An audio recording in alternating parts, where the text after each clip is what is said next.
Thank you. Welcome to this session on Chap and the DHIS2 modeling app, which are called Predictive Analytics for Climate Sensitive Disease.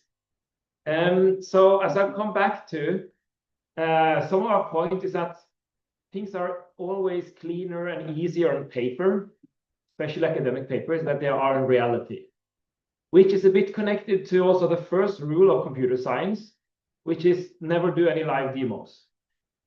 So I will my excuse for breaking this rule today. I will try to do a bit of live demos. I have different things coming up. It will for sure not work 100%.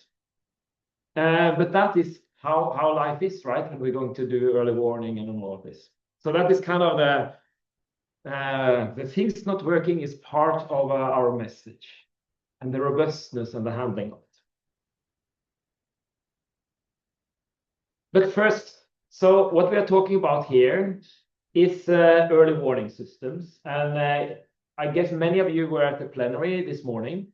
So we have tried to not have almost any overlap against that, since it was a plenary. So we'll kind of a bit assume that you know the basics as was presented there. And maybe also you have seen other lightning talks and so on.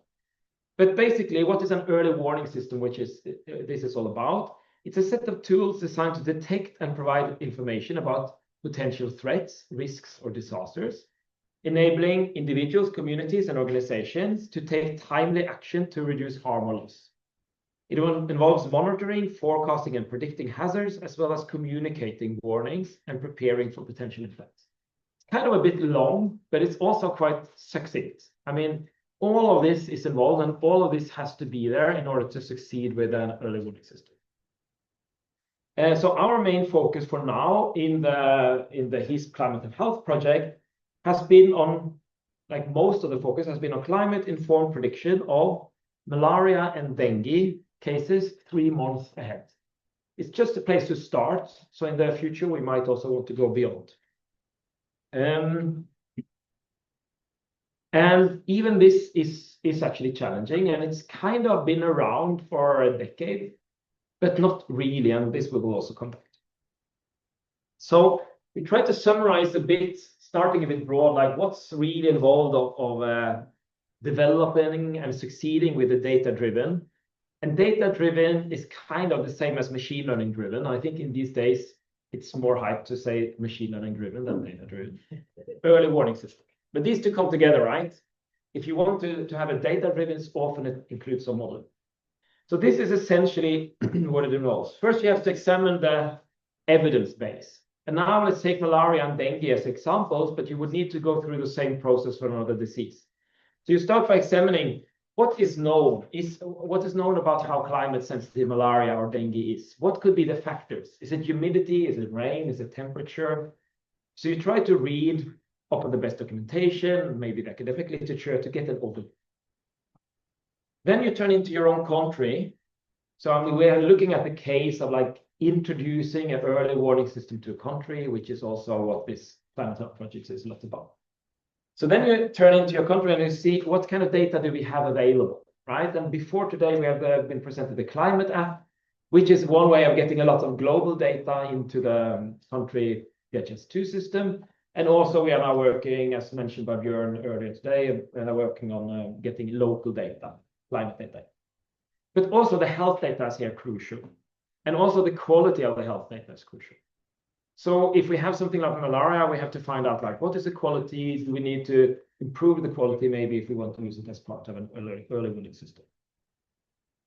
The third point is to set up a suited computational infrastructure. And this is something that we have also seen is more challenging than it might seem, right? Because we now need some kind of computational infrastructure where you can do this data-driven modeling, where you can train models, where you can apply the models. So even if you have a computational infrastructure with DHIS2 installed, you need to have the modeling in that same system and not laptops in some developer's hands, for instance. And the fourth thing is to define the standard operating procedures, response plans. You have to have an idea how will you use it, because that also tells you what kind of decisions you need to support. So when you have done these steps, And this is developed by Rebecca Potter here in DHIS2, by the way. It's so happy. Yeah, it's stolen in the open source sense. Yeah. Then when you have done that, you have kind of the context, you have the requirements, and you know that. And then you can say that maybe malaria modeling will not work. You don't have the sufficient data quality or something like that, or you have to wait. But if you feel that you're ready to start, then you come to the next phase of model development. You could first start to look at, are there any models out there that you can already start from as a basis? You can then rigorously evaluate how well they work just on historical data, and I'll come back to the details of this. And maybe you conclude that you need to configure new models, tailor new models, or develop new models from scratch. So after you have done that, and especially the rigorous evaluation of it on historical data, you see, does it seem to work? And we will also come back to that later. Does it seem like my early warnings are a bit reasonable? If they are just random, then it doesn't help. So if they seem to be quite good, then we can continue here. And then we think about, like, how will we actually disseminate that? Who will be the decision actors? Who will take the decisions? What will be the decision junglers in a way? And then when we have found that, we can start also piloting this in the field. So to have like a few selected regions, having them try it out, see, does it match the reality?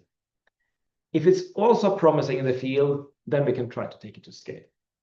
And this is a quite long process. But one thing that we want to really do is to try to have many of these happening a bit in parallel. So, because I think even if you conclude here that you will not take, let's say you would here conclude that you wouldn't take malaria further because you have, like, it's hard to predict in your country. If you have started the next steps, maybe you instead find out that dengue is maybe more suited in your country. And then anyway, it's very good to have started the process. And I think it's a lot of learning in all these steps. So I think it's worthwhile. So going back to the machine learning, and we will have a session on that also tomorrow. This is all the hype today, right? I'm actually a machine learning researcher myself. And essentially, what we do with machine learning is this. We have the climate data, for instance, we have the health data. Now we want some kind of formula that connects them. So this part is now the health data, and this is the climate data and other things like previous health data. And we want to learn how this is connected in order to predict ahead. We want to learn what is the suited temperature for malaria. Is it 25 degrees? Is it 45 degrees, right? One would have a suspicion here, but with machine learning, we actually want to learn this from the data. Maybe it's a bit different depending on vegetation and so on. And then we end up with something like this, which is, for instance, here it's an example from our collaborators in Barcelona, which is now the risk map for January in Vietnam in the previous year, where you can see in which regions do you have the highest risk. So that is kind of a summarization of the results from this modeling. So there's a lot of different models out in the literature based on like Bayesian statistics. It could be deep learning, things like random forest, boosting, and so on. But the overarching aim is really the same. You're curious about the malaria cases in April, and you don't have it because you are in March, let's say that. So what you want to say is that, can we learn to predict the malaria case in April based on the malaria in the preceding months, like March, February, January, as well as the climate, like the rain and the temperature in the preceding month? Maybe you also have the future climate, right? Not for sure, but maybe you have weather predictions or seasonal forecasts. So this is kind of the setup. And to say a little bit more about like machine learning, how does it work? So what you do is that, and it's a bit connected to what I showed in the previous slide, you have this data on past rain, past temperature, and past malaria. So you go back in time. Then you have the malaria in the week later. It's still back in time, but it's later than this, right? So this is maybe 10 weeks back in time. This is 9 weeks back in time. This is 10, 11, 12, it's going way back. And this is 9 weeks back in time. And then you can see, is it possible from one time point, very long back in time, to predict the time points that comes later. And then you learn kind of the patterns of these data. And if people are interested, please feel free to ask questions afterwards, and we can go more into detail. But this is how you learn essentially a formula. It's just like a mathematical formula going from all these values over to the malaria count in the next week. So you learn it instead of specifying it. The second step, now you say that we have learned this formula. It is a fixed formula. So when we now put in the rain and temperature and malaria, we can just use the formula with all its learned kind of parameters, values, to predict the malaria in the later week. So here we say our formula is kind of uncertain. We want to learn it from knowing the previous and the coming values. Here we say now we assume that the formula is there. We put in the old data kind of, and we get the new one. So now we can stand today and look at what happens ahead. So how much time does it really take to learn this for malaria? I think you could do it in 4 hours.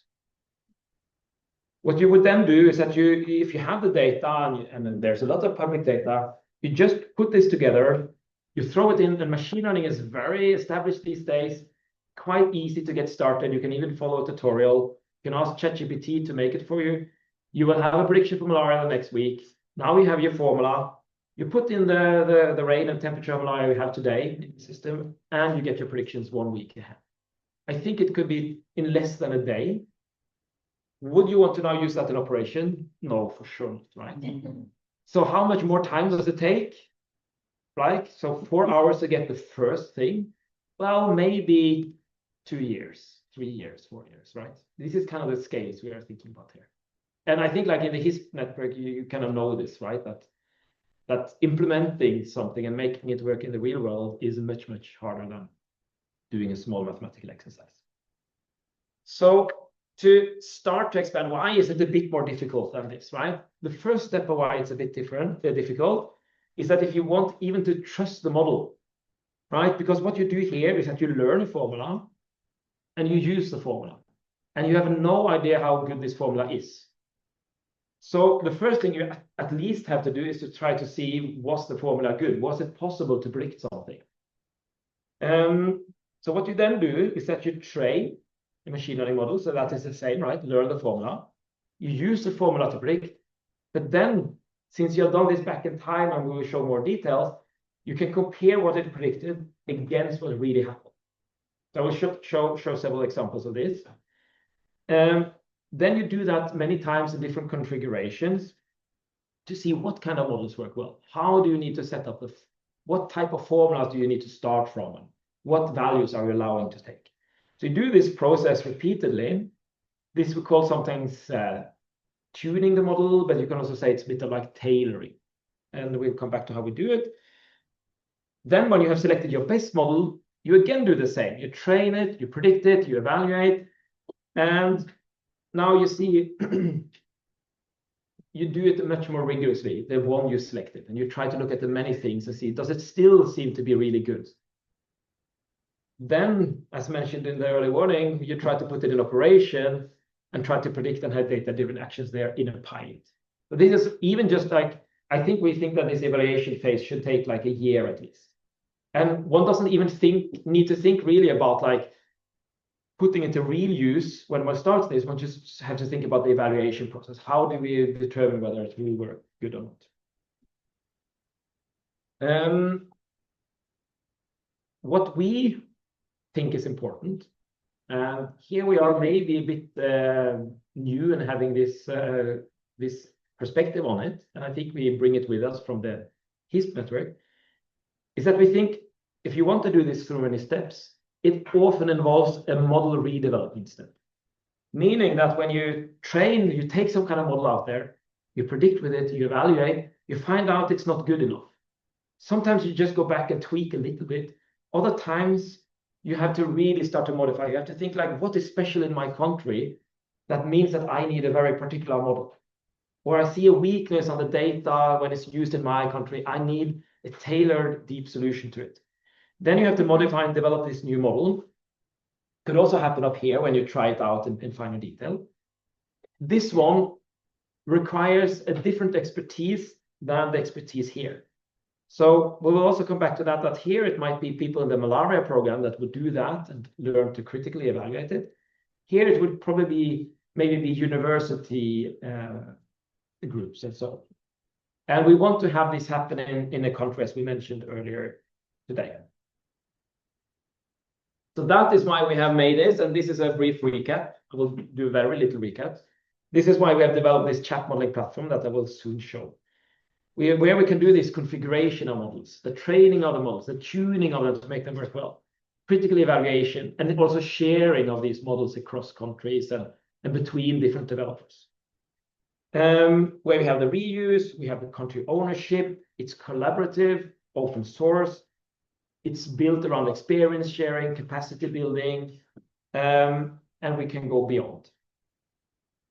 And this is what I showed, this very, very, very complex figure, but where the main point is that we have the infrastructure that allows us to perform this loop in the country, where like local modelers at the university can collaborate with an international environment, but also to kind of be in contact directly with the disease programs. So this is kind of two sides of the same story. So when I talk about this process and this is classic machine learning 101, that whenever you want to do machine learning, you have to train, predict, and evaluate through many loops. You also have to select the model, you have to go through a new, more rigorous evaluation, and then you have to put it into operation and try it out. This is just standard like you will have to do for any kind of machine learning. And what we bring to it is that we say, well, we bring the computational infrastructure that allows all of this to happen within the country with very much reuse and very little ad hoc development.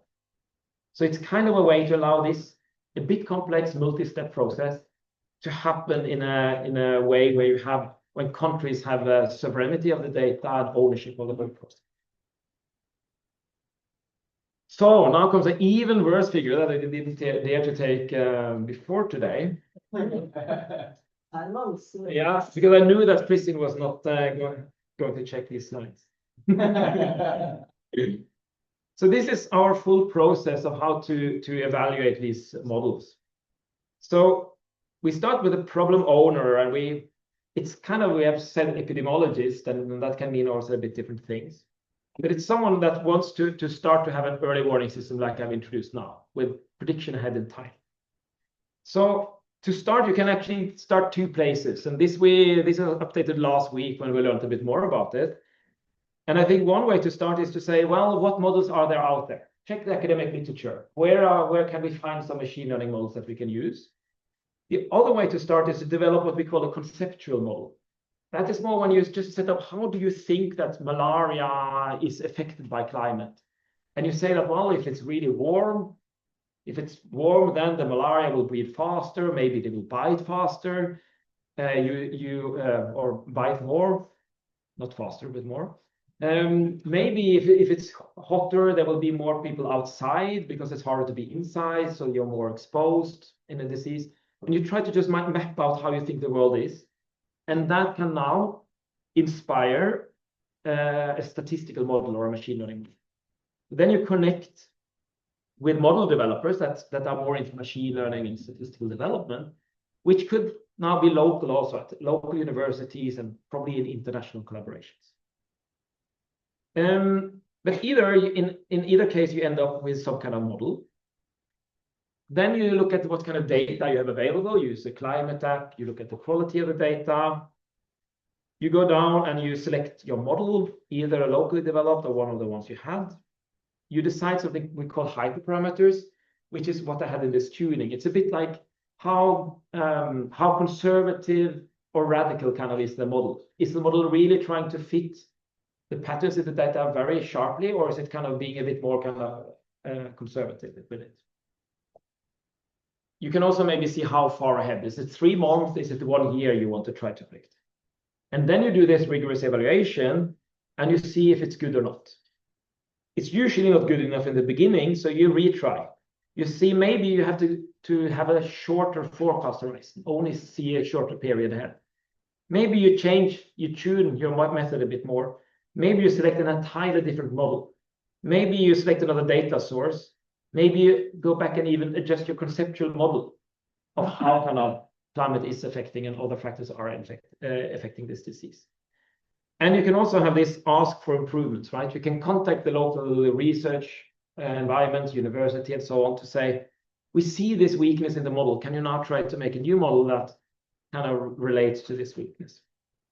After having done that many loops, you predict disease ahead in time, where you can have a dashboard and alerts and so on. We'll come back to all of this now in more detail.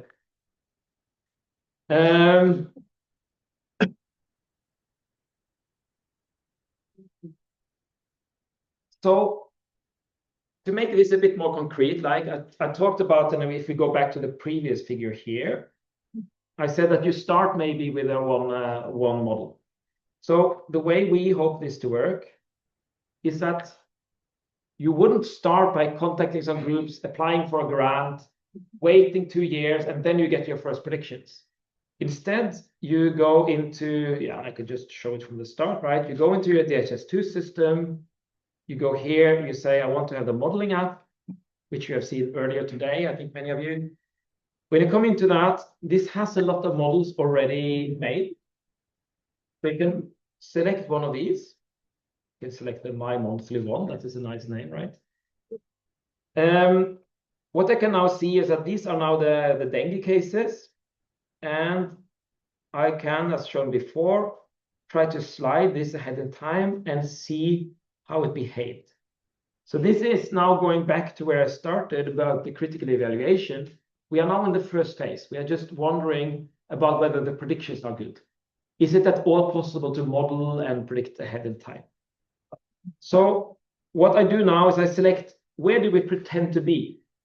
Because I said what we have to do when we, you could do two things, right? The most natural is to say, let's just start today, take in all the data we have today, make some predictions for 3 months ahead, see what happens, and then come back to it, right? That is actually the safest thing to do.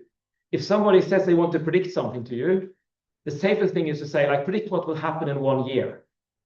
And then after a year, you can come back and see whether they were correct or wrong. The problem with that is that you have to wait a year, right? So that is also the problem here, right? We want to kickstart this a bit. So what we do is that we pretend to be in January 24. So we say, let's pretend to be there so that we only know the data that is before. We only know the rain data before, and we only know the dengue data.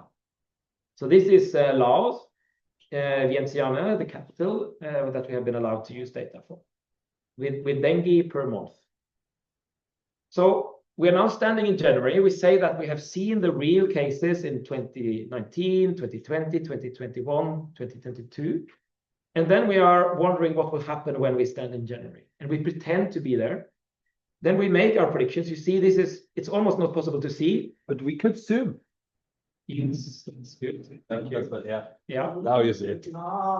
That's why we needed a backup here. It's a good point. We can zoom, right? But also part of why it was a bit hard to see, it was predicted very low and it was really low. Because in January, there was not a lot of dengue coming, and correct, the model was kind of correct, right? It said it would be low and it was low. But then we can here quite efficiently say, okay, let's see what happens if you're in February or March, right? So now in March, still predicting low and being low. But this is quite efficient, right? All of these are now separate evaluations. Instead of like me having to do this every month in 2025, going ahead and waiting 1 month or 3 months every time, right? I'm just pretending to move 1 month ahead in time. So it's kind of a time machine. And still it's behaving the same. I've now done it for like 4 periods, right? January, February, March, April, still behaving a bit of the same. Here something interesting is happening, right? And I can see it already now, that this was kind of maybe not so interesting. I don't think anybody in Laos would be fearing a dengue epidemic in February and March. But here there was an epidemic, and probably they were also a bit worried about that epidemic, right? Or that increase. And then what's happening? And now you can see if you pretend to be in April, or 1st of April, so that you only know the data before, then you see that it's really starting to increase. And luckily, the model is also able to see that. So let's see if we go 1 month ahead. It's still a bit of the same, and we can go even 1 more month ahead. And what's happening now is that we are pretending to be in June. And we are wondering about like when will the peak be in dengue in Laos, in Vientiane. I know I have a bad pronunciation. But we pretend to be there, and we wonder when will the peak be and how high will it be. So what this model now shows us is that, well, the blue one is our prediction. The orange is the truth that we wouldn't have known at that point, right? But we could have seen the blue one because that was made only based on past data. What we now see is that the model believes the dark blue line, it believes it will be a bit low, 52 cases, increase to 146. In reality, there was 231 cases, so it was a bit undershooting. But what you can also see is that in reality, it had a peak here in July and started going a little bit back again, down again. And that is the same that our model does. So it just goes a bit on the low side. But the 50% probability was pretty Yes. correct. So the 50% probability was actually quite good here. So that is the lighter shaded here, this region here.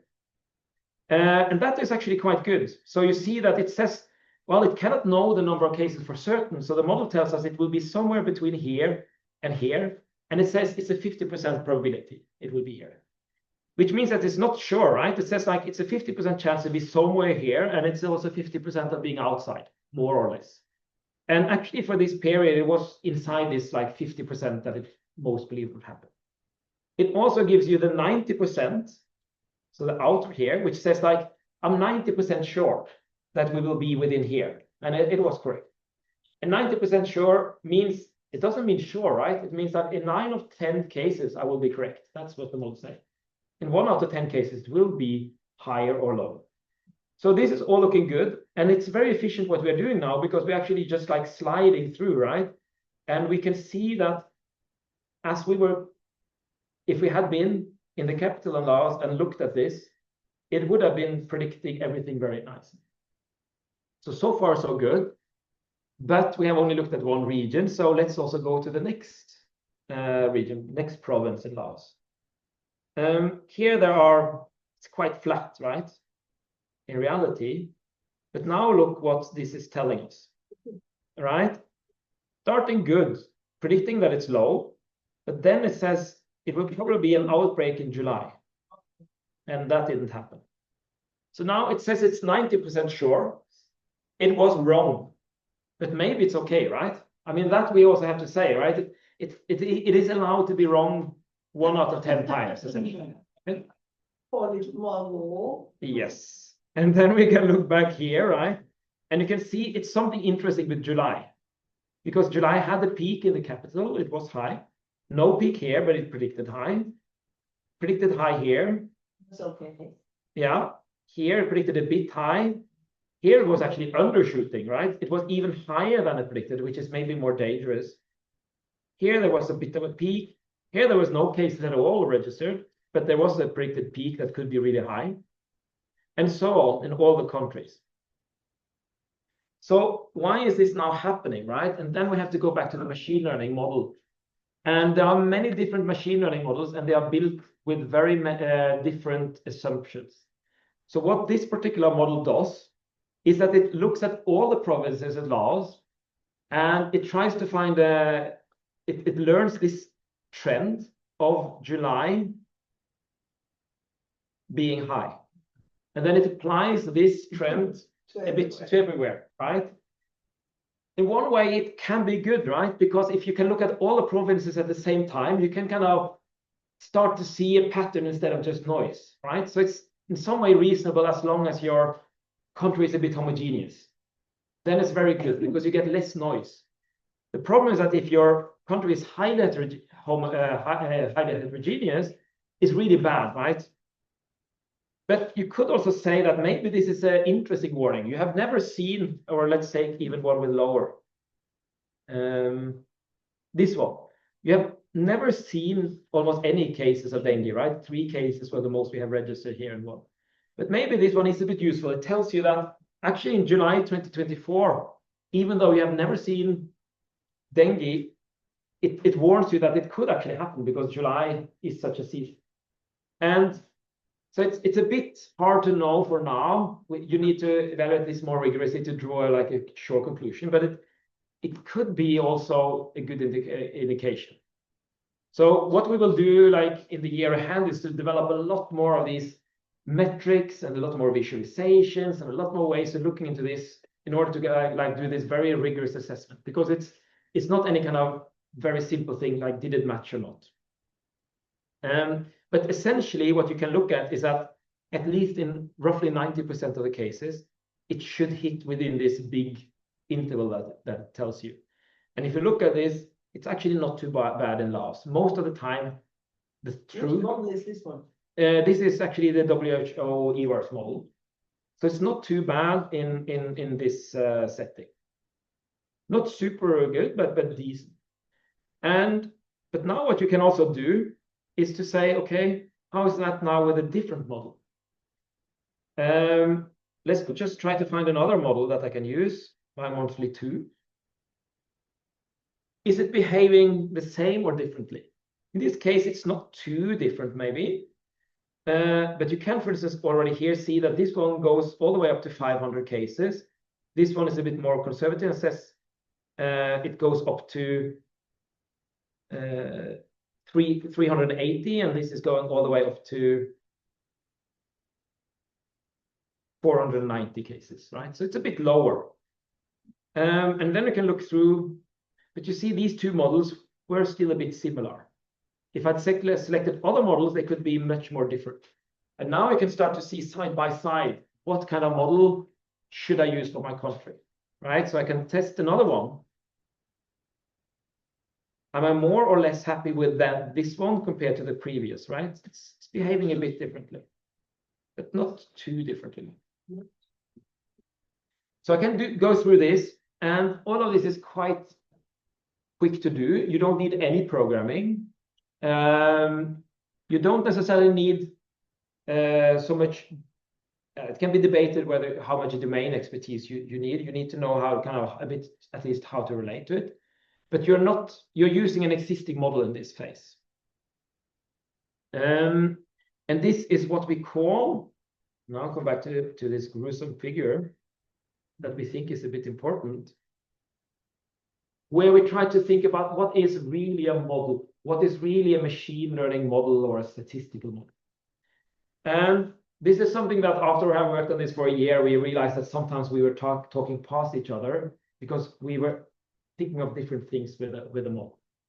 So you can say that the model is that dengue is being influenced by rain and humidity. That is our model, because the model is a simplification of the real world. So the model is that you want to apply a mathematical formula that is a linear regression or something like that, take some kind of values, rain and temperature, and from that predict dengue. That is our model. That's our kind of untuned machine. The other way you can do it is you can say that you have a specific formula with all the values, saying that the effect of rain on the dengue is 3.7, something like that. If you think of it like, what is our model of gravity, right? One model of gravity is just to say like things attract each other, right? The earth attracts our body, so we kind of fall down. The other way to think of a model is that like it's 9.8 meter per second square. That's our model. That's how gravity works on Earth. And you will have a different model on the moon. So is kind of gravity, is Newton's model of gravity, is that one model? Or is it kind of on Earth you have one model, on the moon you have another model because you have less gravity? So this can be very confusing. But when we started looking into it, we think it can also be a real power for our community here. Because what we say is that, well, the first thing is to make this kind of Newton's law of gravity, right? We want to have the methodology, which can be Bayesian modeling, it can be deep learning. It's someone who is really into the details of statistics and machine learning, and they develop this computer code that can learn a machine learning model from data. We call that now a model template. And we have these now in our systems. We have one from WHO, the EWARS model from WHO. We have a local deep learning model from here, And we are working to integrate a lot of these that are being developed by different people. So these are model developers, machine learning statistics specialists. And then we say, well, the next step is that if you have such a model, you have all the kind of computer code for it. Well, the next question is, should you use rain, or should you use temperature, or should you use both? Should you use humidity, should you use vegetation, and how should you set it up? And this one, that is not something a statistician or machine learner really knows, right? If you want to predict malaria or dengue, what is it that should matter? Should precipitation matter? Should humidity matter? So now the domain knowledge come in. So these are the model, maybe the model develops a bit, but more of the domain experts and the epidemiologists in the country that can do. And then you take, like, the computer code is there, it's a bit generic, like a template, and then you make a specific model out of it. So going back to my demo, because I cannot take the full slide in one go, right? It's too messy. So what I now showed was these configured models. These models are even trained. They are like, right, they do their prediction. And if I go back to and make my evaluations, I can myself say I want to make a new, try out a new model. I can say that given that somebody has made this computer code, I can now try to make the evaluation. So I will call it something now. I will say only humidity. I have this hypothesis maybe as a domain expert, like let's just say that precipitation doesn't matter, temperature doesn't matter, it's only humidity for dengue. Let's say I had that. I want to have monthly data because I'm a lot of knowledge of like how data is collected. I say I want to train from January 2018 to December 2024 or something like that. I select whether I want to do it for the whole country in one go, province level, district level, facility level, based on, again, my understanding of the data quality, the data availability, and so on. Maybe I take the province level, you could take all or just parts of it. Then I now have these model templates, the computer codes that somebody else had made. So this is a Chap EVARS, and here I have this deep learning model I mentioned. So I can select one of these.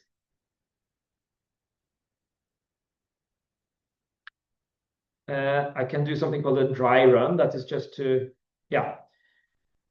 So now I have selected that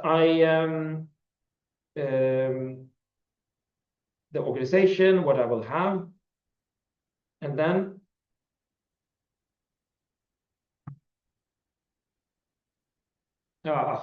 sorry. This is why you never do live demos. You didn't notice that it was wrong. So I was going here. This was just like if I wanted to evaluate a node model. So now I want to make my own model. So this is where I want to have my only humidity model.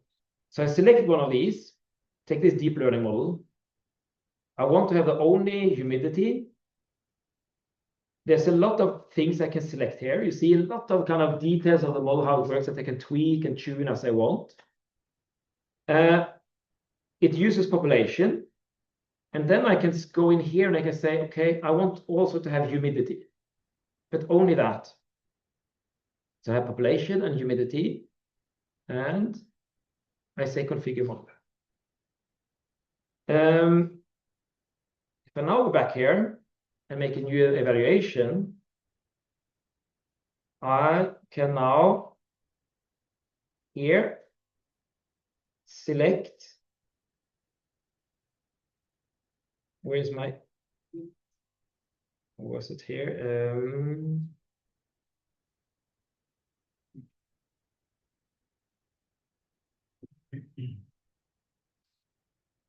Only humidity model, right? This is the one I made now. I select that model. I do like I did here, test only humidity with deep learning. I do the same as before, 2020, January 2019, December 2024. I select the province level, kind of the same, but now I have this specific new model I made with only humidity. And then I configure the sources, and you see now that the target I can select, I'll select dengue. That's what I'm interested in. Population. And as you might notice here, this is now, these are now data elements from DHIS2 directly coming up into my model. And I'm again using my kind of public health expertise to find the right data elements to use. Yeah. I think you selected the wrong I don't think that. Oh, the wrong. Yeah, sorry. Because I'm not the public health expert, I took the wrong dengue, right? Because I should have used the NCLE7, which has the dengue cases, right? So you need the public health expertise here, which is why a machine learner should never do this, right? And for humidity, I can just search, and then Björn has put in CCH relative humidity from ERA5 lab. And now I connected it even further, right? I've been very detailed about my sources of humidity. That is ERA5, my sources of dengue, and so on. And I save that, and I can check that the data is there, it's valid, and I do the start import, right? And now you see it's up here running, right? Now it's waiting for me. Okay. This is my last gruesome slide, but I have some programming coming up, so it's going to be even worse. But this slide, right? So the nice thing now is that the model developers, the statisticians and machine learners like me, we can develop the codes for this, right? That can handle a lot of different covariates, different things like rain and dengue and so on. But then more the domain experts come in and say, is it rain or is it humidity or is it temperature, and do this configuring directly in the app, as I said. Because you shouldn't need programming competence before that. You are just giving information of what data is important. Then you came to this where I said, like, if the public health expert come in, select the data sources, right? Which are the best sources of dengue cases, for instance? What kind of data elements in DHIS2 should you use? And also actually the climate experts. Should it be ERA5 or chirps and so on for rain? And then we are downloading, evaluating. We are then going to the train and validate. And we go from this kind of model template, we call it. It's just like an empty program to a model that is set up and has certain things like rain, to a model that is connected to NCLE7 dengue cases, right? It's very specific, connected directly to DHIS2, but also to protocols. And then I select 2019 to 2023, another decision. And then I could tune it. I didn't tune so much now, but I could have done that. And then you have your train model. So how do you tune? And to tune, it's two ways of doing it.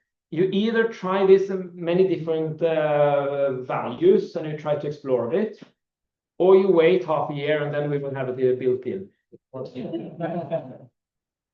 But you can start for now, but also this is nice with this early warning process, right? You can start by doing many of the steps. And while you're working and maturing on many aspects, we will bring in more convenience, functionality, and support in the future. Yeah, and when you have done all the evaluation and found a good one, then you can use this to forecast. But then I will also very briefly just show, okay, what if you need to call the university to ask them to actually change the computer code? You need a different algorithm. Maybe you saw, like I showed here, that it's predicting peaks because it's learning the same across all regions, but in your country, the regions are so different that it doesn't make sense. So you need to take one region out. Yeah, or maybe learn different regions for some of them, right? And you need to be able to do that in the code, so you need a new computer code, basically. And then you call your statisticians in your university, and the HISP groups help them also get all this set up. And they go into this. So the Chap wiki pages, from this they find the documentation. And when they find the documentation, they will see, okay, how do I develop my own custom model with Chap and so on? We have quite a bit of tutorials here. And they read through this. I will do it quickly. And they say a good starting place is the minimal Python example. We also have a minimal R example. And I will not go into detail, but I will just show you the process so that you know kind of what is involved if you either want to do it yourself or involve someone.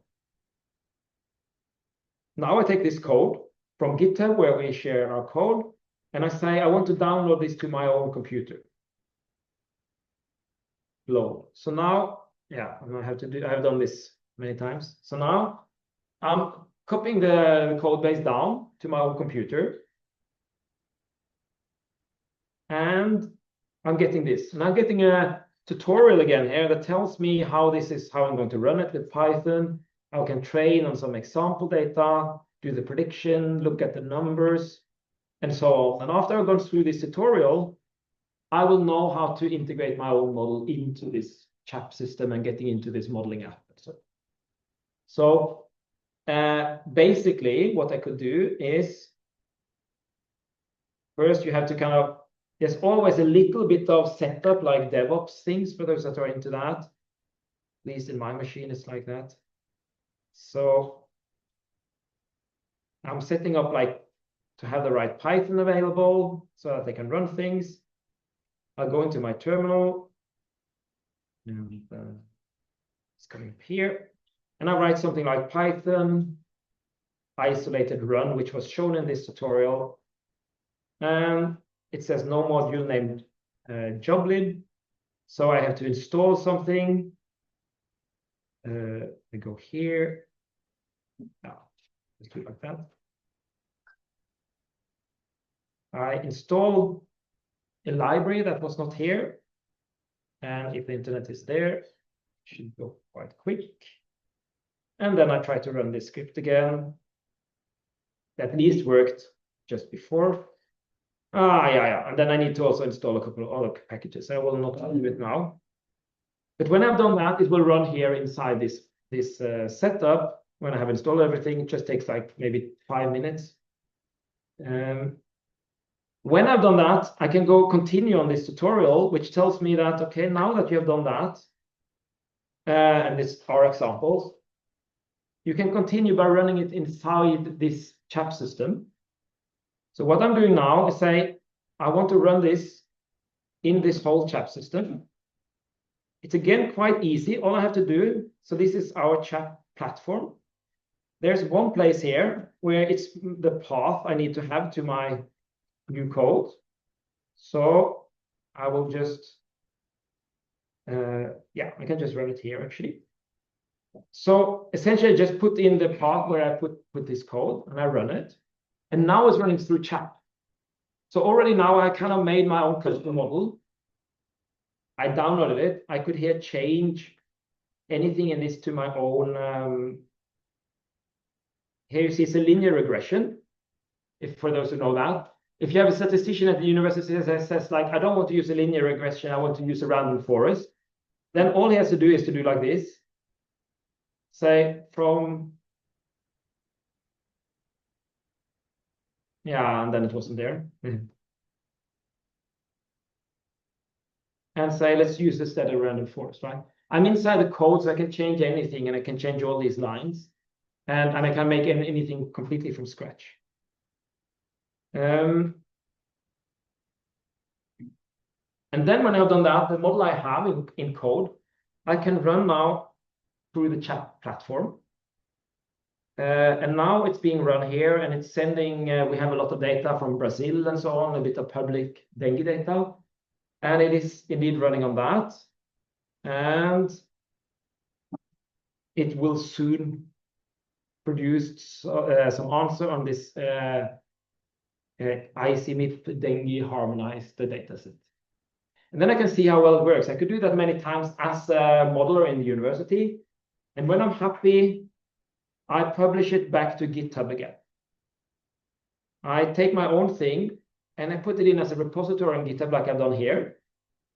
When I put it back to GitHub, which is just like an upload, I go here, I find this, copy, and I write an email and I send this to the ministry in my country, if I have a collaboration, or the HIS group maybe as facilitators. And I say, can you put this thing into the modeling app? And in principle, 10 minutes later, the ministry could go in, and when they now do the settings, and the same thing that I showed before, configure, they will have a new model template here, which is the local thing that I developed at the university, right? So it's very easy. All you have to do is like, you download, you follow a bit of tutorial, you make it compatible. When you're happy with it, you send a URL back to for instance, the ministry. They can put it in 5 minutes, and then it will be available here. They can try to run it and do all this critical side-by-side evaluation. And then you can again be unhappy with it, right? You can say, oh, it goes really wrong in the peaks, some peaks in winter. And you say, okay, go back and try again.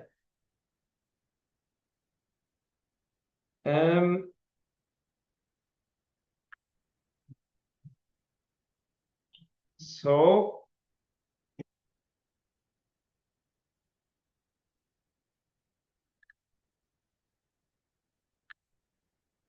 when you've done all of that and everything works, you can again go back and you can use the whole ecosystem we have. We have the climate services with the climate app, the modeling app, all the data has been shown before.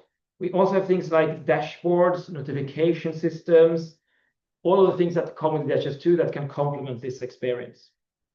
So this is an example also shown earlier today from Togo with an existing system based on suitability, and you can now make dashboards that are very similar, where the engine behind it is this machine learning based predictions instead of suitability. If you want that, you can kind of have both and complement it. You can also go back to kind of existing features for outbreak alerts and early warning, where there are now established protocols. And then it will be a bit different when you do it with prediction, because established protocols are typically based on the number of cases. But now you get these blue shaded areas, right? We don't know the exact cases going ahead. We just know it will be somewhere between 10 and 300. So you again have to just like think about what should be the threshold now for throwing in an alarm. So it could be something like 80% chance of exceeding the threshold that was defined based on the average over the last 5 years plus 2 standard deviations or so. So it's kind of based on the currently established, but you have to take this probability into account also, that you cannot know for sure. And then you could get something like, yeah, in this Luangata district, it's maybe predicted to have exceed higher risk levels. And then you can also continue by doing triangulation and integrated analysis with this setup various dashboards, very custom in order to support the decision support needs you have. And with that, I'll round up for now. We have questions. We have a 1 hour, isn't it? I have an experts lounge. Which is, we can start with questions and then Yeah. evaporate into the lounge. Thank you so much.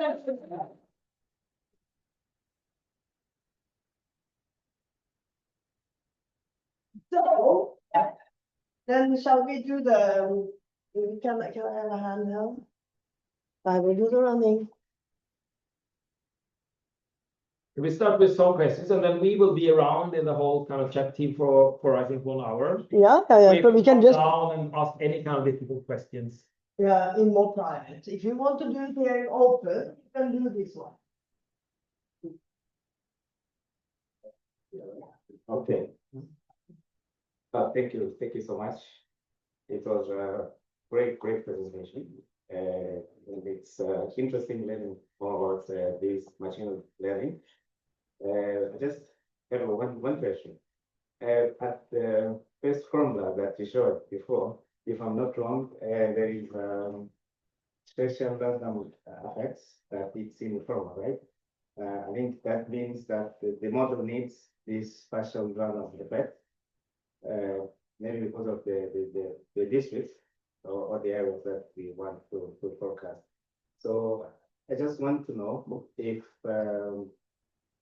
do you think it's better, for example, to train a model, for example, for a country, for all the districts.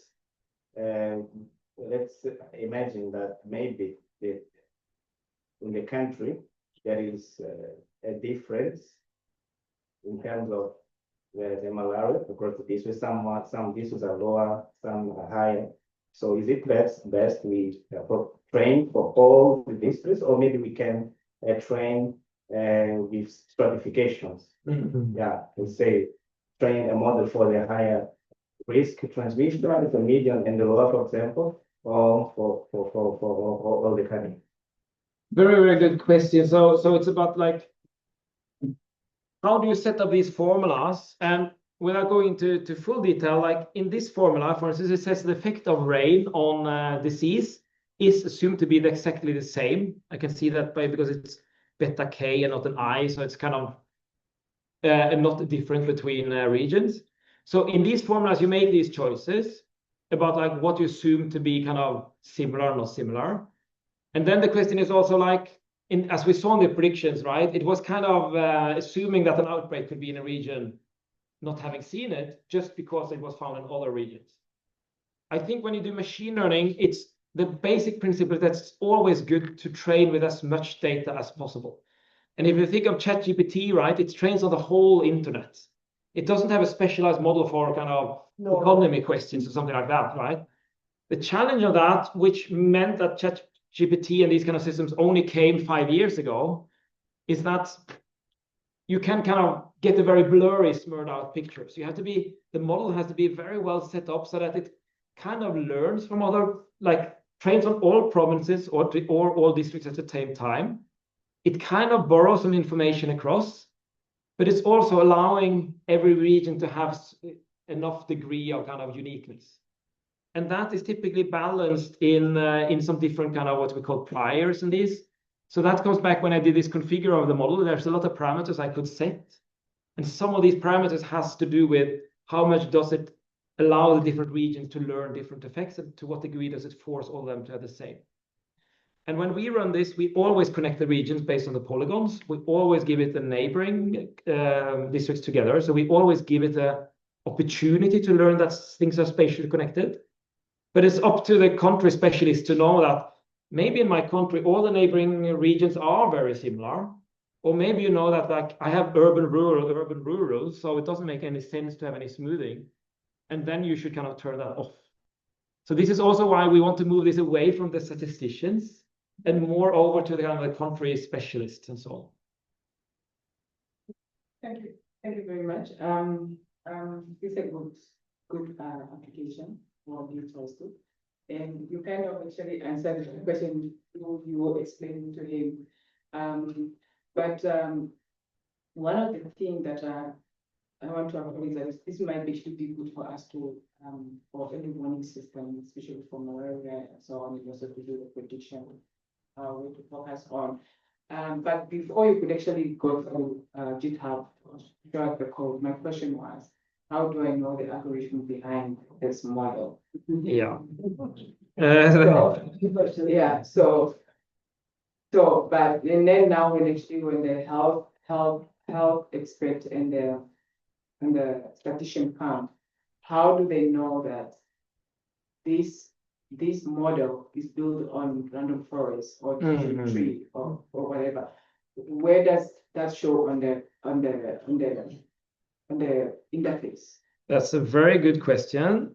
So Eric, is that maybe in a coming version that you can follow to the URL, the code? Is it shown now? What was that? So if you want to know like the exact code, right, when you select your model, here what we describe like Chap EWARS model, Chap team. We are going to have a link here, but we don't have it yet. The thing is, you have to be present to the microphone, because I don't have a microphone. But the thing is, you have a separate thing called author notes. So if you scroll down a bit, you should have author notes on the deprecated things. Yeah, on the bottom, in the middle, on the bottom there, you have the author notes. Also note. The Chap EWARS mode. You just work scroll all the way down. And the one in the middle. Have the author note under the core variant. You can add that there, and it's very flexible. You can add all links and stuff.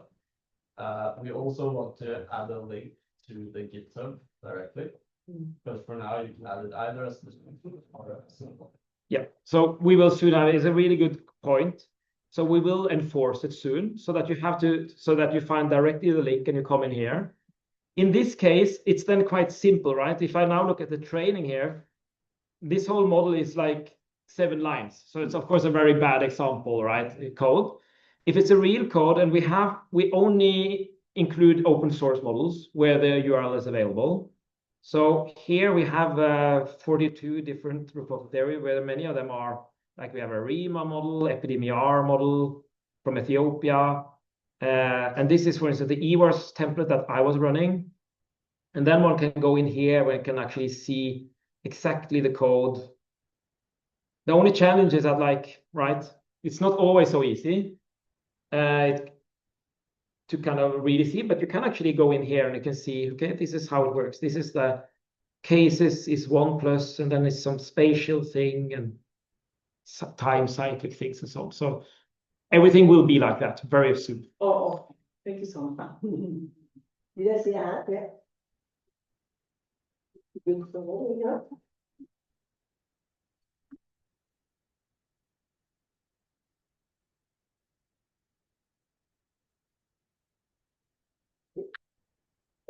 Thank you very much for the presentation. This is Hamid from Comoros. Was really a nice presentation. I can say after lunch I was a bit okay. But after this machine learning stuff, I'm now hungry, so you have to buy me some food later. I have 2 questions. The first one is about, I think it's also aligning to the previous session. It's about the metrics. Like what metrics are being used to evaluate the models? Because I've seen them like on the dashboard, how you evaluate the models. So if there are any metrics, I think it would be good to display them on the dashboard so that we can know how the models are robust in terms of accuracy and precision. That's the first question. Secondly, when analyzing, there are always worried about outliers, having what you were speaking about. So how does the model handle the outliers, the influence of outliers in the accuracy? So I'll just add a question. We have a link for demonstration that we can play with. Thank you very much. Yes, I'll answer can we have a link? Is that a yes? Well, I think so. It's up to Brian and Rebecca, but like, the instance is available. Yeah, I think we will have that. Yeah. Nobody here, I think so. Yeah. People. Yeah. So the question is, can we have like the demo? Can everybody be allowed to play around with that, even on a demo? And the answer is yes. And then also many countries have now installed this, and it's relatively easy to install the modeling app. So then you can also try it out on your own data, and we are happy to support on that. And going back to the first question, also on the evaluation, that's a really good question. A very important thing is like, how do I actually know what is best, right? I could look at all these plots. We have for now implemented one thing just to have something, which is called CRPS or log score, which says that like the lower this is, kind of the closer the predictions are. So I can now rank them, and I can see that dengue test monthly EWARS was 0.05, while another one was 0.10, so much worse in that metric. But again, there are so many ways to measure this, and especially if you take outliers, and maybe the peaks are most important. Maybe it's the extremes that are most important. So again, we say, who are we here in Oslo to try to find out what is the best evaluation? Because we already said that we shouldn't be the ones to give the models. We give a platform where you can select your models in the country that's best for you. So now we are working now very soon to do the same thing with evaluation, which is say we are a platform where anybody can contribute their evaluations. So you can contribute that you want to use, but also you can contribute your evaluations and say that everybody else should use it, or at least those in similar situations. So again, we want to have like a big list of community contributed evaluations with descriptions, a bit like we have now for models, so that you can go in and say that this evaluation of how well do I hit the extremes, or this evaluation that ignores outliers, something like that. And then everybody is allowed to kind of select that and use the evaluations that are closer to their domain knowledge in context. And if you have any questions for how to do the demo, how can we actually download and stuff, that's possible to ask also in the technical session. That will be proceeding this one. Heidi. Yeah. Closer. So regarding, you mentioned something about outliers and stuff. And I think outlier. Can you hear me? Hello? Is it better now? Yeah. Oh, better now. Yeah. You mentioned outliers and stuff, and outliers is a general problem in your data, right? It's a general thing in DHIS2, and I think Chap can do a lot of these validation things for outliers and all that, but we would rather promote use the data validation tools inside of DHIS2 to let you know that your data is good quality even before it reaches Chap, because it contributes for everything else as well, right? I'm going to try something. I'm going to try to control you a bit. If you can go into new evaluation and just set up everything you did for creating a new evaluation, there is also some functionality that we tried to introduce. And we're sort of testing it a bit. We tested it a bit last week. And the thing that we tried to test out is that we tried to show you what kind of data that you actually have inside of in the data set before you actually import it. So you can just select the Chap URL and configure the sources. Just do them again.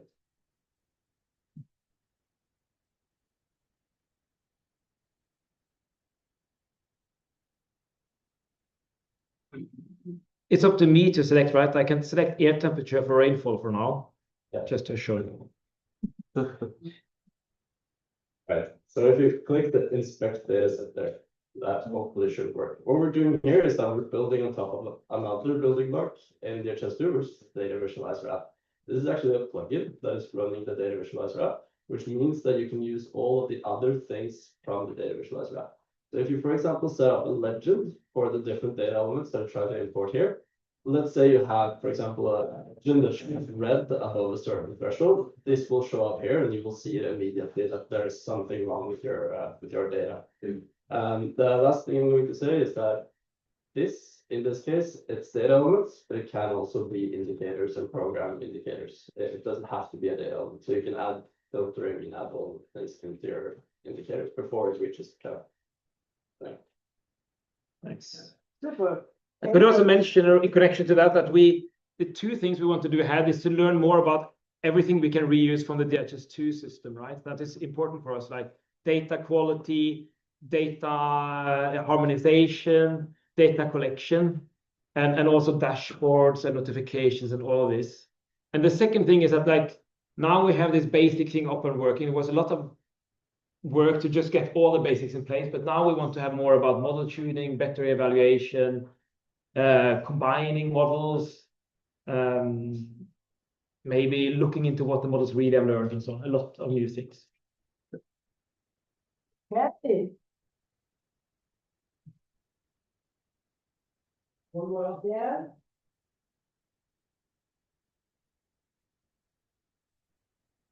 Thank you.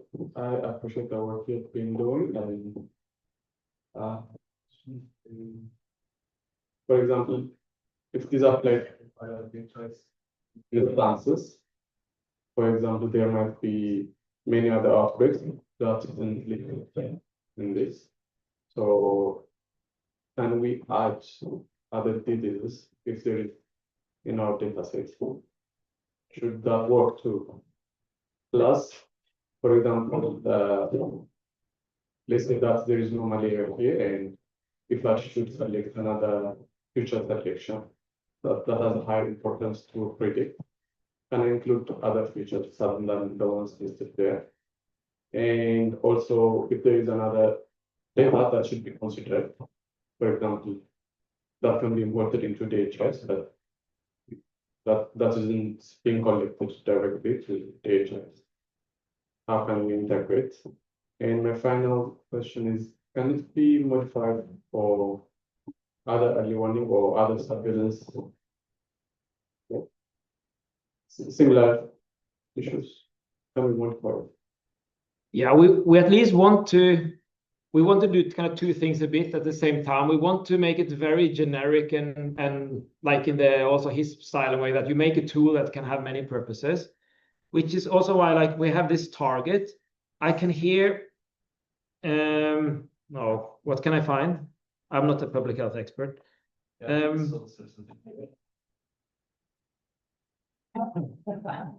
I don't know.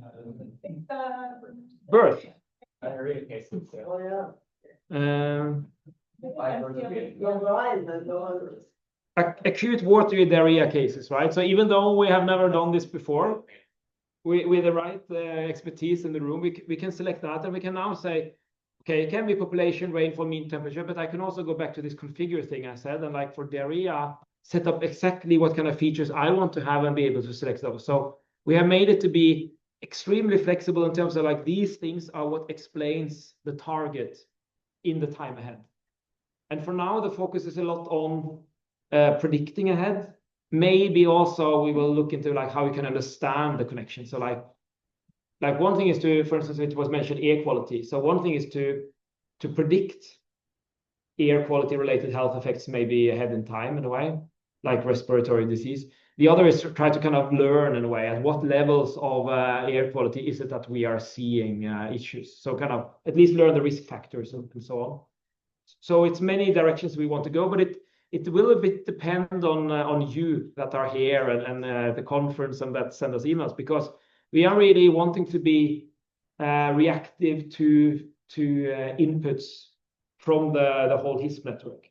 And that is how everything has been developed here. I don't think we have developed a single thing without being pushed from the outside to do it. So these cases we are very interested in. You show Adam the covariates, or did you already do it? Yes, yeah, I had yeah. So it's supposed to be maybe, yeah, now I forgot maybe the other questions in my short-term memory. DHIS2 data sources. Yes, and for the DHIS2 data source, so everything.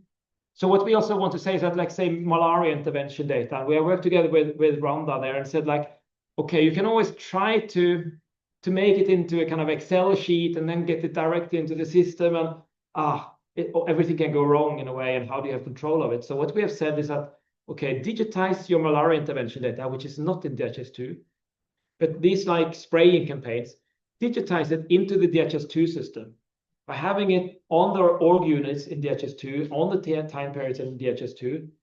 Then they can quality control also this data. They can establish routines to get it into DHIS2. And when that, let's say, spraying, indoor residual spraying is in here, you can add it as a covert, and then you can select it here. So that is the process we are seeing, that like we want to push survey data, other types of non-digitized sources.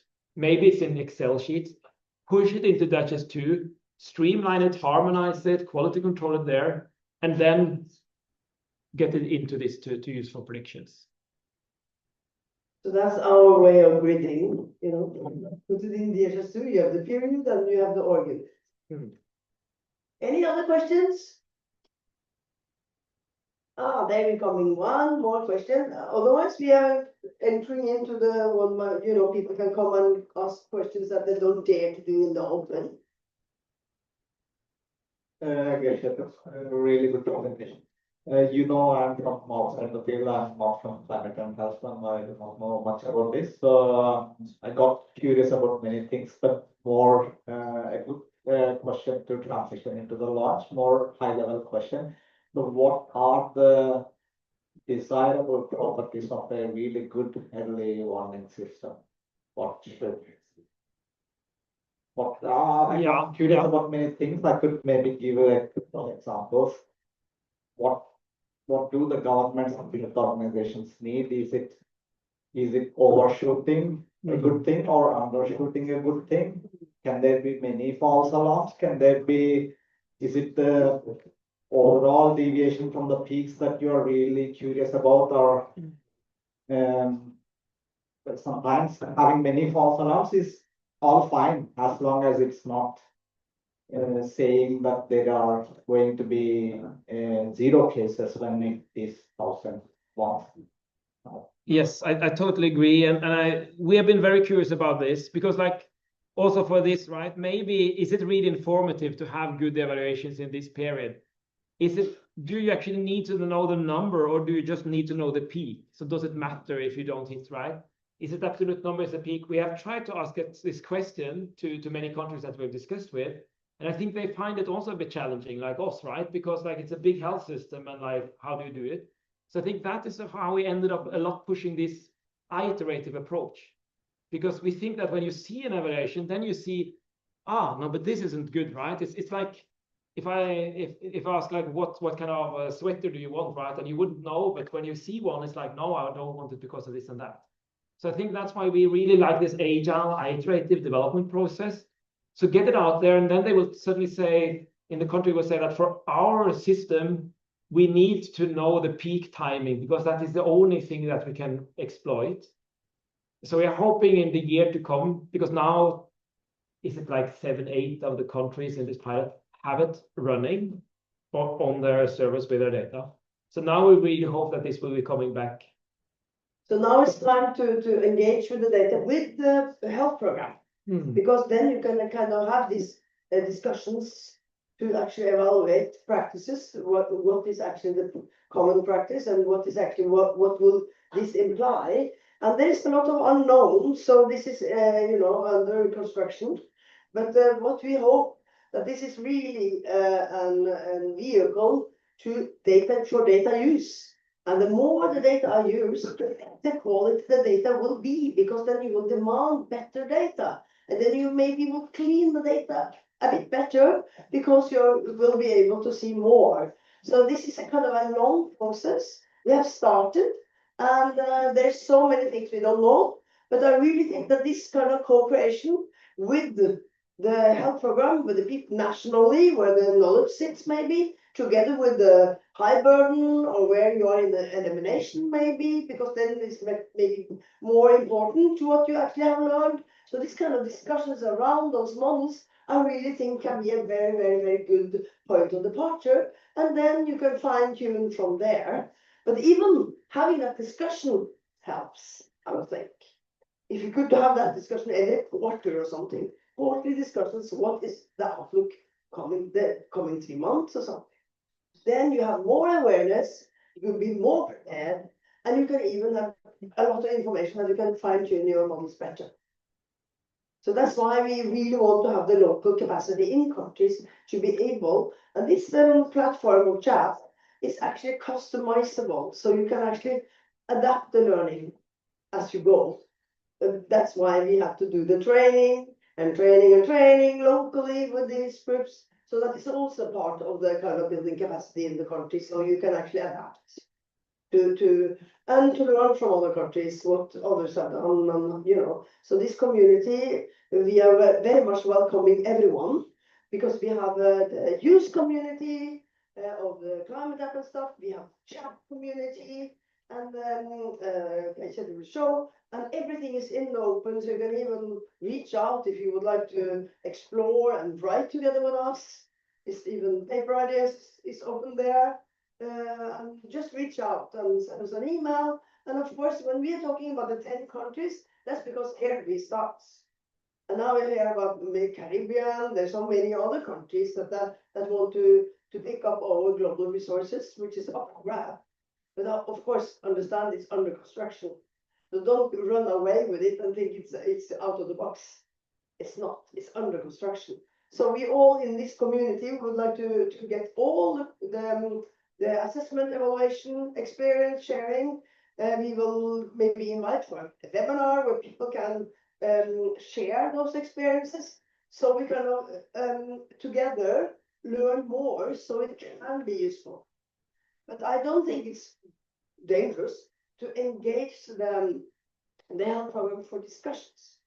Be aware that it's in an assessment evaluation period of time in order to learn, to make the model better. So me and Geir, we are playing with this action research-based machine learning as an approach to engage and cooperate together with the people that know anything about the question to be asked. Not only with the machine learners, but with the programmatic people. So I think this is time to enter into, you will have the last word, of course. Entering into the expert lounge, so you can then go and ask Eirik to see how can I, or Herman, how can I download this modeling app, or Björn with the cloud app and stuff. And of course also guys here. Okay, over to you. A very last word. We have this, if you search for Chap and DHIS2 and so on, you will come and you will find this page where we have this long section about please join us, where we say all the ways we want to interact and have input. Also, everyone here, everyone in the HIS network have been really good. We have been contacted a lot of times. Only one thing, and that is like in Norway, we say like, at least in Norway, if you have a big cake, nobody wants to take the first piece, right? Everybody wants cake, but the first piece is a bit scary to take. So someone has to open the cake and then everybody jumps to it, right? So we have this Chap community of practice, which is a bit empty. So we have to open this cake and we have to start discuss. We have the modeling app now, we have this Chap platform. It's a very good common base for discussing, learning, capacity building, sharing of experiences. And we just have to start pushing ourselves to use it. And then this will be a very, very good resource. So this is also a place to ask questions, huh? Definitely. Also for our digital virtual audience out there in the world, you are most welcome to join us in this community. Okay, a big hand to Kjetil.